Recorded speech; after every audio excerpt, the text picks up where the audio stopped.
बच्चों, आज मैं आप सभी को कक्षा 6 इतिहास हमारा गौरव किताब से अध्याय 2 आरंभिक समाज को पढ़ाने जा रही हूँ।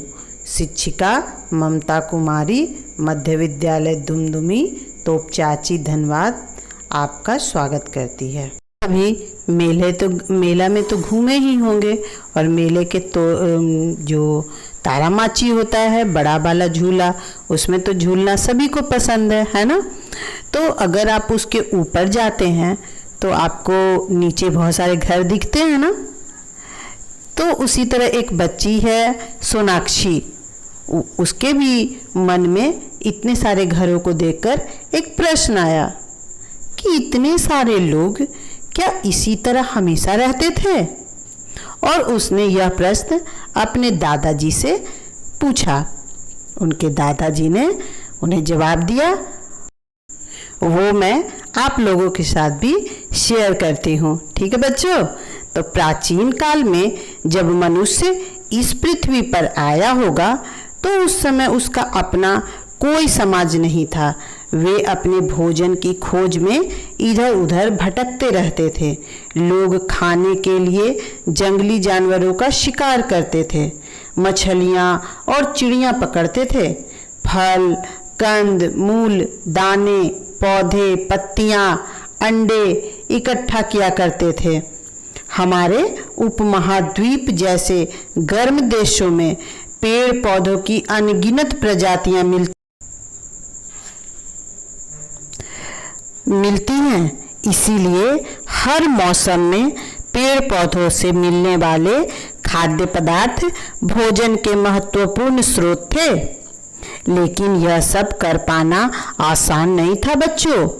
पेड़ पौधों से खाना जुटाने के लिए यह जानना जरूरी है कि कौन से फल खाने योग्य हैं और कौन से नहीं। कुछ फल जहरीले भी तो होते हैं, विषैले भी तो होते हैं। ऐसे कई जानवर हैं जो हमसे ज़्यादा तेज भागते हैं तथा हमसे ज़्यादा ताकतवर भी होते हैं। जानवरों के शिकार और चिड़ियाँ या मछलियों को पकड़ने के लिए उन्हें बड़ा सतर्क, जागरूक और तेज होना पड़ता था। आज हम उन्हें आखेटक या खाद्य संग्राहक के नाम से जानते हैं। आखेटक का मतलब शिकार करने वाला और खाद्य संग्राहक का मतलब खाना जमा करने वाला। ठीक है बच्चों, तुम सोच रहे होगे कि आखेटक या शिकारी समुदाय के लोग एक जगह से दूसरी जगह क्यों घूमते होंगे? तो क्या कारण रहा होगा? पहला कारण, एक ही जगह पर ज़्यादा दिनों तक रहने पर वे आसपास के पौधे, फल और जानवरों को खाकर समाप्त कर देते।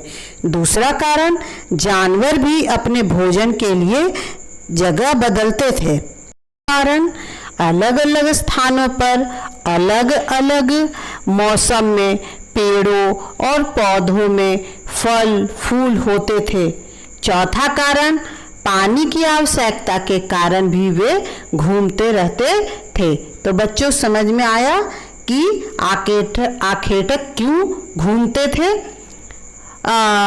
उसके बाद आप लोग ये चित्र देखिए, शिकार करते हुए आदि मानव का यह चित्र है।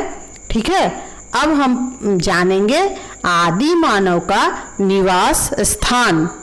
बच्चों, आदि मानव के रहने का स्थान गुफाओं, कंदराओं तथा नदियों और झीलों के किनारे मिले हैं।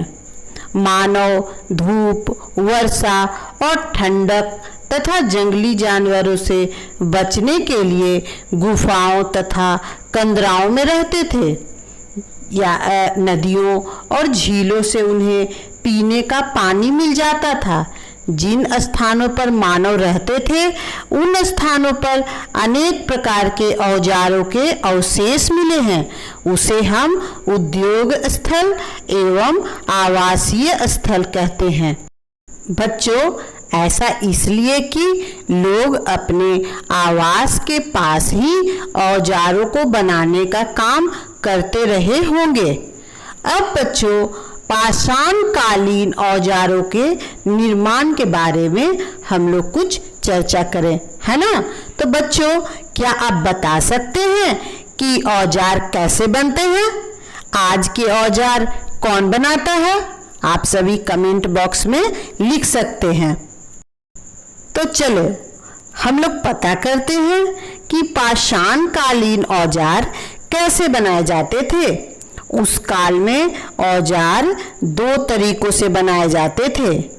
पहली विधि, पत्थरों को पत्थरों से टकराकर, यानी जिस पत्थर से कोई औजार बनाना होता था उस पत्थर को एक हाथ में लेकर किसी दूसरे पत्थर से आज के हथौड़ी जैसा वार किया जाता था, चोट किया जाता था, है ना।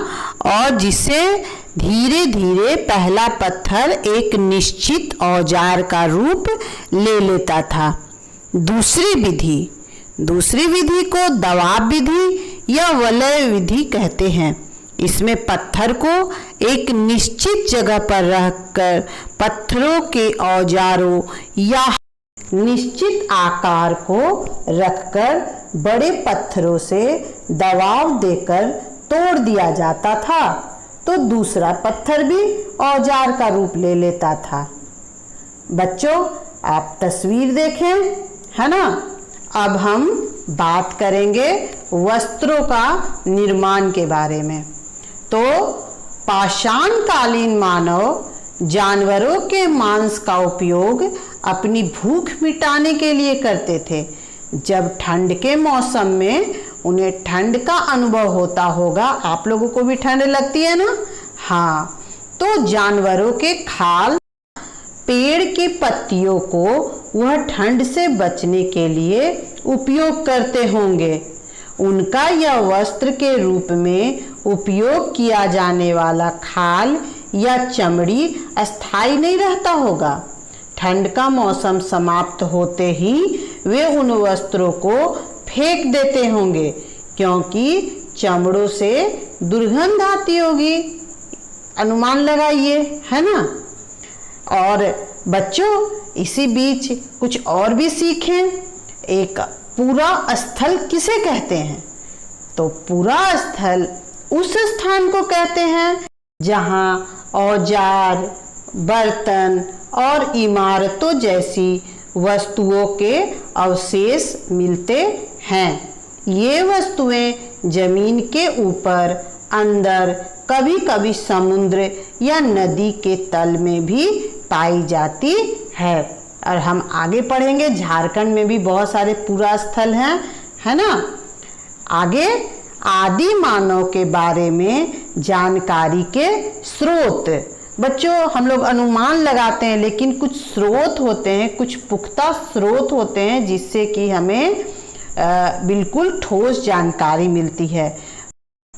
पुरातत्वविदों को जमीन की खुदाई, जमीन और झीलों के ऊपरी भाग में पाषाणकालीन कुछ पत्थरों, लकड़ियों तथा हड्डियों के अवशेष मिले हैं, जिससे आदि मानव के जीवन के बारे में जानकारी प्राप्त होती है। अब चित्र भी देखिए, और यहाँ कुछ पाषाणकालीन औजार हैं। इसमें विभिन्नताएं यानी कि अंतर ढूंढने का प्रयास करिए। देखिए बच्चों, कुछ गोल हैं, कुछ नुकीले हैं, कुछ लंबे हैं, कुछ सुगड़ हैं, कुछ अनगढ़ हैं। तो आप सभी कमेंट बॉक्स में इन बताइए, ठीक है, लिखिए। अब बच्चों, लग रहा होगा कि ये सारे औजार कहाँ से मिले हैं, आप लोगों को जिज्ञासा हो रही होगी। तो बच्चों, भारत के विभिन्न स्थानों में पूरा पाषाणकालीन औजार मिले हैं।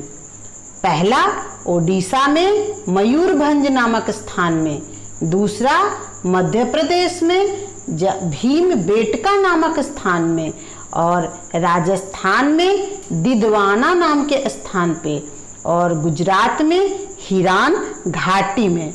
ठीक है। तो बच्चों अब यह चार्ट देखिए। छोटा नागपुर के विभिन्न स्थलों में प्राप्त प्रागैतिहासिक उपकरण का सूची है। ठीक है। तो देखिए पत्थर के कुल्हाड़ी तथा भाले मिले हैं झरिया के कोयला खानों में, जो कि पूरा पाषाण युग का है। दूसरा है चाकू नुमा धारदार पत्थर, जो मिला है चाईबासा चक्रधरपुर के निकट संजय नदी घाटी में, जो कि नवपाषाण युग के समय का है। तीसरा है सुंदर कुल्हाड़ी, ये मिला है बूढ़ाडीह तमाड़ स्थान पर, नवपाषाण युग का यह उपकरण है।